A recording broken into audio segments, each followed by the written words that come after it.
You ask Tiger to solve. This deals with linear equations with one unknown. The final result is x equals 698/7. Let's solve it step by step. Simplify the expression. Group like terms. Simplify the arithmetic.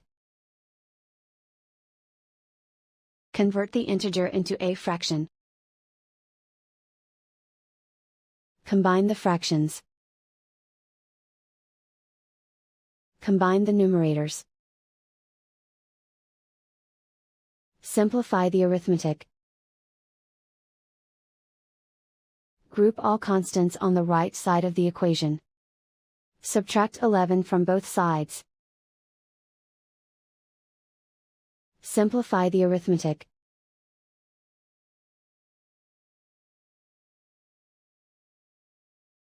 Isolate the x. Multiply both sides by inverse fraction 2/7. Group like terms.